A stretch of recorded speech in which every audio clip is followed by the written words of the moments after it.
C'est dans un contexte marqué par un regain, il faut bien le dire, un regain de l'agressivité d'une certaine propagande hostile au Maroc et les crises dans la région sahélo-saharienne que nous publions l'ouvrage Sahara marocain, le dossier d'un conflit artificiel. Il était devenu indispensable de disposer d'un dossier exhaustif sur l'affaire du Sahara marocain, avec en particulier la nécessité de clarifier l'état du droit en la matière et de mettre en exergue les graves conséquences géopolitiques de la persistance de ce conflit.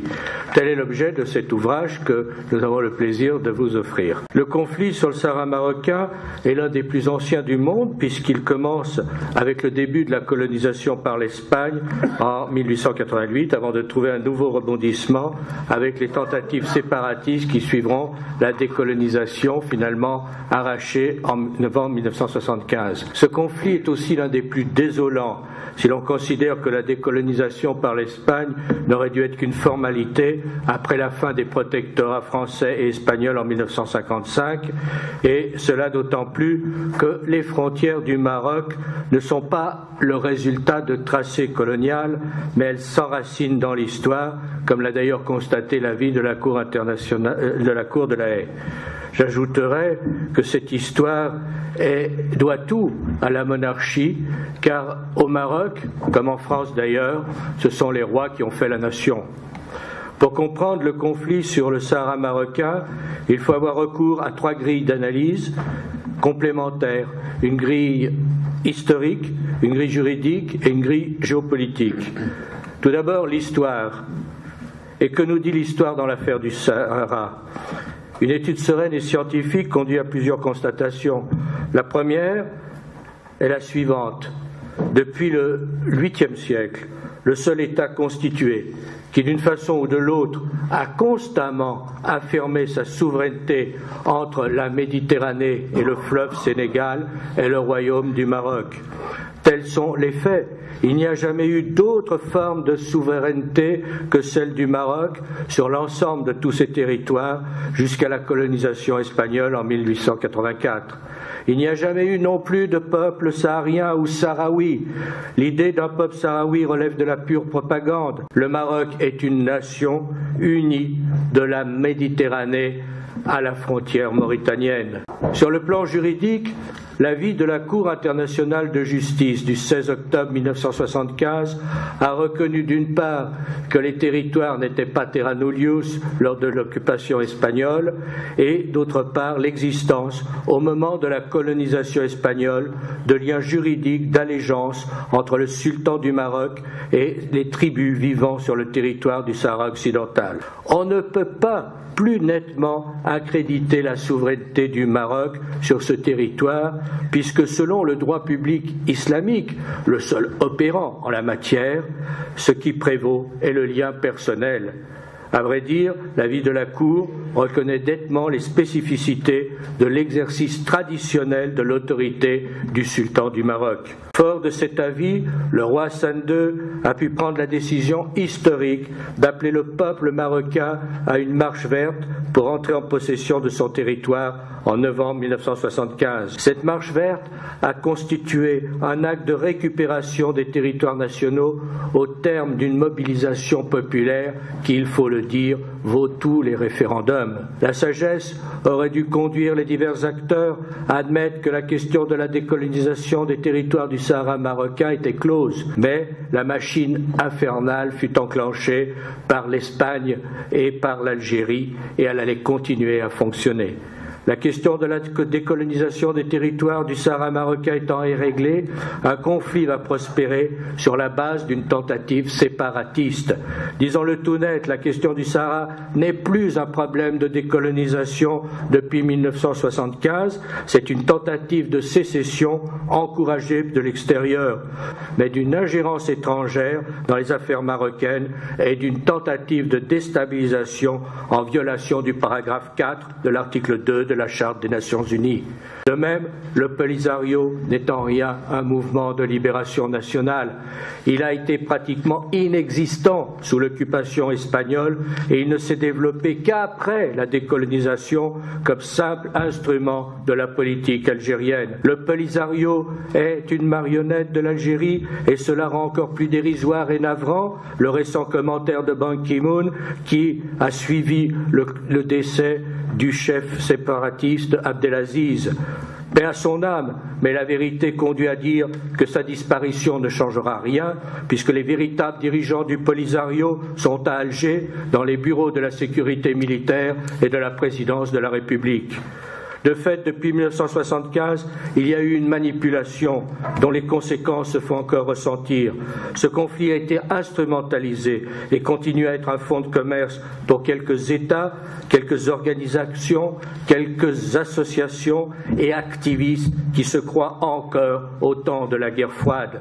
Et tout cela continue à fonctionner grâce à des subventions généreuses. On attribue d'ailleurs l'assassinat du président Mohamed Boudiaf le 29 juin 1992, le président de la République algérienne, au fait qu'il voulait mettre un terme à l'affaire du séparatisme, après avoir déclaré dans une interview « L'affaire du Sahara marocain est uniquement celle d'un clan au pouvoir, clan qu'il qualifiait, je cite, de mafia politico-financière du système FLN. C'est ce système qui a tué le président Boudiaf. » Voici donc une question qui reste de première importance dans la géopolitique régionale et internationale.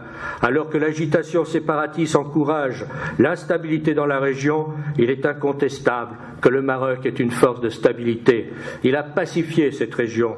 Il a accompli des efforts gigantesques pour mettre au niveau du reste du pays des territoires tragiquement délaissés lors de l'occupation espagnole. Dans un monde arabe en crise, menacé par les séparatismes, les divisions, les communautarismes de toutes sortes, cette réussite de la réunification du Royaume du Maroc dans le cadre d'un grand projet national de développement est l'un des rares motifs d'espoir. Il est vrai que le royaume chérifien est aussi le seul pays émergent du Maghreb, le seul qui présente de sérieuses garanties pour la stabilité de toute la zone et la lutte contre la menace, contre le terrorisme. Dans ces conditions, le conflit artificiel entretenu par l'Algérie est particulièrement déplorable quand un Maghreb arabe uni serait une si évidente source de stabilité et de progrès. Il est consternant de constater que les échanges intermaghrébins représentent moins du 2% du commerce entre les pays. Le coût de ce manque d'intégration économique des pays de l'Union du Maghreb est important. Selon les experts internationaux, cela fait perdre à chaque pays environ 2 à 3 points de PIB et donc des centaines de milliers d'emplois par an. Le temps de mettre fin au conflit sur le Sahara marocain est donc venu. Le Maroc a présenté dès 2007 aux Nations Unies une initiative pour la négociation d'un statut d'autonomie de la région du Sahara. Dans sa résolution 1783 du 31 octobre 2007, le Conseil de sécurité des Nations Unies s'est félicité des efforts sérieux et crédibles faits par le Maroc pour aller de l'avant vers un règlement. De nos jours, tous les observateurs objectifs et les principaux États reconnaissent que le plan d'autonomie dans le cadre de la souveraineté du Royaume et de son unité nationale constitue la seule solution appropriée pour en finir avec ce triste reliquat de la guerre froide. Il est temps que la communauté des nations apporte tout son soutien au Maroc qui propose cette solution réaliste et crédible tout en invitant clairement l'Algérie à mettre un terme à une crise qui est un facteur de déstabilisation supplémentaire dans une région sahélo-saharienne où l'on déplore la montée en puissance des groupes extrémistes politico-religieux.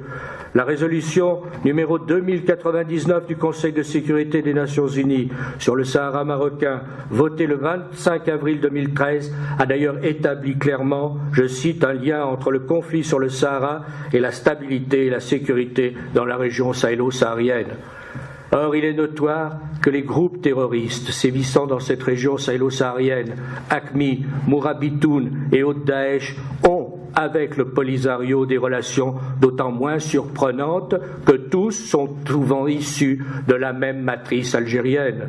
À cet égard, nous ne pouvons que noter les accointances de plus en plus avérées entre les membres du Polisario, entre des membres du Polisario et les groupes terroristes et les puissantes organisations de narcotrafiquants sud-américains qui sévissent aussi dans la région. Le Polisario constitue donc l'un des principaux facteurs de déstabilisation de la zone.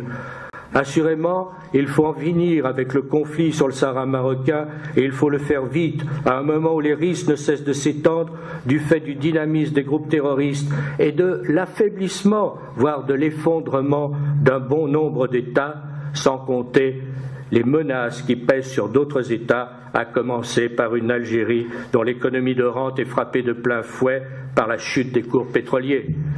Pourtant, le régime algérien continue contre toute attente ses manœuvres sans issue. L'une des dernières en date étant l'instrumentalisation du secrétaire général des Nations Unies sur le départ, Ban Ki-moon, qui a gravement dérapé lors d'une visite en Algérie au début de mars 2016. Et voici que Ban Ki-moon a récidivé en remettant récemment un rapport sur le Sahara qui est résolument hostile au Maroc.